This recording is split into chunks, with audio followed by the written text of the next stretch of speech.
आता पाहूयात सुपरफास्ट 50 बातम्या।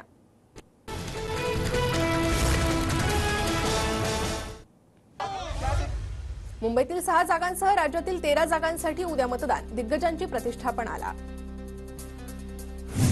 मुंबईत महायुतीच्या सर्व 6 जागा निवडून येतील। मुंबई हा शिवसेना आणि महायुतीचा बालेकिल्ला, शिंदेंकडून विश्वास व्यक्त।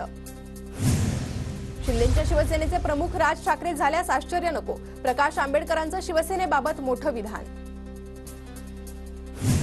शरद पवार उद्धव ठाकरे निवडणुकीनंतर भाजपसोबत जातील, चौकशी सुरू असल्यानं दोघांसमोर पर्याय नाही, प्रकाश आंबेडकर यांचा मोठा दावा। निवडणुकीच्या धामधुमीनंतर अजित पवारांचा आज बारामती दौरा, बारामतीच्या सहयोग या निवासस्थानी अजित पवार कार्यकर्त्यांशी संवाद साधणार।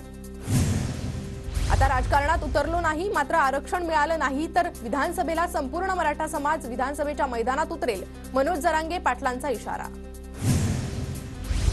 धनंजय मुंडेही आता जातीयवाद करायला लागले, मराठ्यांविरोधात पोस्ट करायला लावतात, मराठ्यांनी शांत राहावं, फक्त 1 महिना सहन करा, मनोज जरांगेंचा धनंजय मुंडेंवर निशाणा। कांदा निर्यात बंदी केवळ मतदानापुरती, देवाच्या घोषणा देऊन कांद्याला भाव मिळणार नाही, अमोल कोल्हेंचा केंद्र सरकारवर निशाणा। एफआरपी शिवाय जादाची रक्कम शेतकऱ्यांना द्यावी, साखर कारखानदारांनी सर्वसाधारण सभेत ठराव करावा, निवडणूक संपताच राजू शेट्टी पुन्हा ऍक्शन मोडवर। धाराशिवमध्ये ऊस लागवडीचं क्षेत्र 75,000 हेक्टरवरून 31,000 हेक्टरवर, पावसाअभावी ऊसाच्या क्षेत्रात घट। राज्यात मान्सूनपूर्व पावसाचा मुक्काम वाढणार, शुक्रवारपर्यंत विदर्भात जोरदार पावसाची शक्यता, हवामान विभागाचा अंदाज।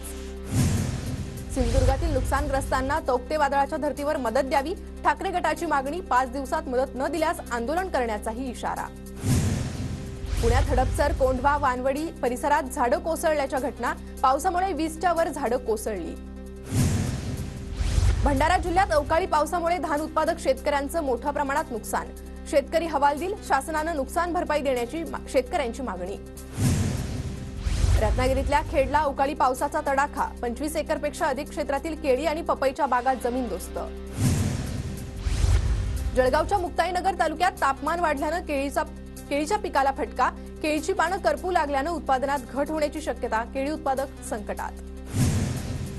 परभणीत वादळी वाऱ्याचा पिकांना फटका, पावसामुळे भाजीपाल्यांच्या दरात मोठी वाढ, 25 ते 30 रुपये किलोने विकणाऱ्या भाज्यांची 70 रुपये किलोने विक्री।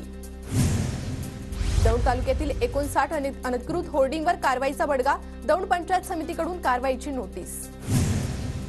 पुणे सोलापूर रस्त्यावर कवडीपाट टोल नाक्यावर होर्डिंग कोसळून दुर्घटना, अपघातात बँड पथकाच्या गाडीसह दुचाकीचंही नुकसान, होर्डिंग कोसळून घोडा देखील गंभीर जखमी।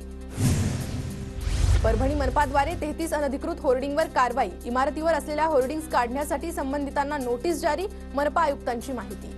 जळगावच्या चिनावल तालुक्यात 2 गटात दगडफेक झाल्याची घटना, घटनेच्या पार्श्वभूमीवर प्रशासनाकडून गावात 2 दिवस संचारबंदी।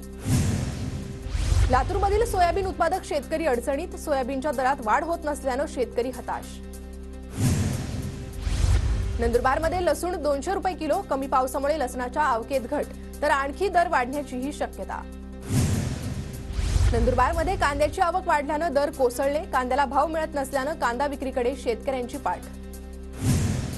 परभणीत पाणी पुरवठा योजनेचा वीज पुरवठा खंडित, भर उन्हाळ्यात परभणीकरांची पाण्यासाठी भटकंती, पालिकेवर 8 कोटी रुपयांची थकबाकी राहिल्यानं महावितरणाची कारवाई।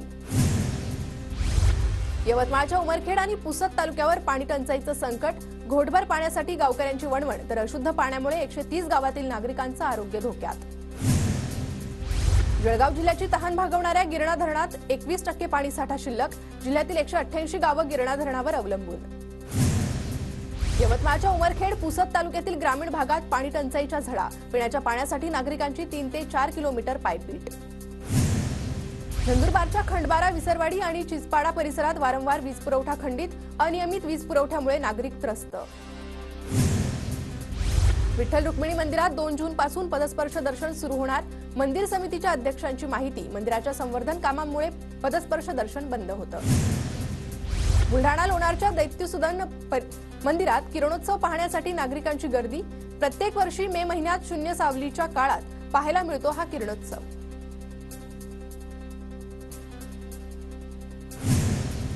पुण्याच्या इंदापूरमधील पळसनाथाचं हेमाडपंथी मंदिर पाण्याबाहेर, दुष्काळामुळे उजनी धरणातील पाण्याच्या पातळीत घट, पाण्यातील मंदिर बाहेर आल्यानं नागरिकांची गर्दी।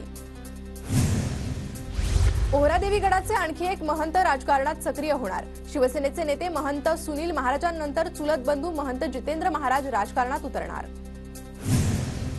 पुण्याच्या भोरमधील भोलावडे गावात सरपंच केसरी बैलगाडा शर्यतीचं आयोजन. शर्यतींचा थरार पाहण्यासाठी शौकीनांची गर्दी. सरपंच ग्रुप भोलावडे यांच्याकडून करण्यात आलं होतं शर्यतीचं आयोजन.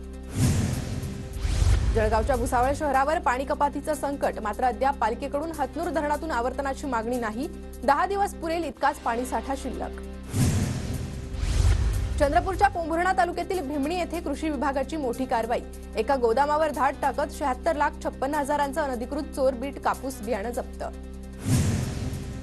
वाशिममध्ये खरीप हंगामासाठी पीक कर्ज वाटपाला प्रारंभ. 1 हेक्टर क्षेत्रावर हळदीसाठी 1,26,000 तर सोयाबीनसाठी हेक्टरी 59,400 रुपयांपर्यंत कर्ज मिळणार. वाशिममध्ये यंदा खरीप हंगामासाठी 4,05,180 हेक्टरवर पेरणीचं नियोजन. सर्व पिकांच्या पेरणीसाठी लागणाऱ्या बियाण्याची मागणी नोंदवली. माथेरानच्या मिनी ट्रेनच्या इंजिनला वाफेच्या इंजिनचे रुपडे देण्याचा निर्णय. परळच्या रेल्वे कार्यशाळेत इंजिनचे रुपडे बनवण्याचं काम सुरू. अमरावती महानगरपालिका कर्मचाऱ्यांचा संप स्थगित. लेखी आश्वासनानंतर पालिका कर्मचाऱ्यांनी संप मागे. वेतन थकबाकीसह विविध मागण्यांसाठी कर्मचाऱ्यांचा संप. नंदुरबारमध्ये कूलर आणि पंख्याच्या मागणीत वाढ. मागणी वाढल्यानं दरातही वाढ. नागरिकांना उकाड्यापासून बचावासाठी पंखा आणि कूलरचा आसरा. वाशिमच्या कारंजातील लघु बग्गी मीठ तलावात मृतावस्थेत मासे आढळल्याची घटना. दुर्गंधीमुळे नागरिकांचं आरोग्य धोक्यात येण्याची शक्यता. इयर टॅगिंग नसलेल्या जनावरांची 1 जून पासून खरेदी विक्री करता येणार नाही. पशुसंवर्धन विभागाची माहिती. पिंपरी चिंचवडच्या नेहरू नगरमध्ये प्राणी शुश्रूषा केंद्रात पालिकेच्या वतीनं अनेक सोयी सुविधा. मोठ्या प्राण्यांच्या दहन यंत्राचीही सोय. महाड पुणे पंढरपूर मार्गावरील वरंध घाट 31 मे पर्यंत सर्व प्रकारच्या वाहतुकीसाठी बंद. प्रवाशांना ताम्हिणी घाटमार्गे आणि पोलादपूर आंबेनळी घाटमार्गे जावं लागणार. अकोल्यातील वाडे गावात ट्रक आणि कारचा अपघात. अपघातात 2 जण जखमी. साताऱ्यात कराडमध्ये बँकेच्या एटीएममध्ये चोरी करणारी टोळी जेरबंद. जिलेटिनसह 1,37,980 रुपयांचा मुद्देमाल हस्तगत.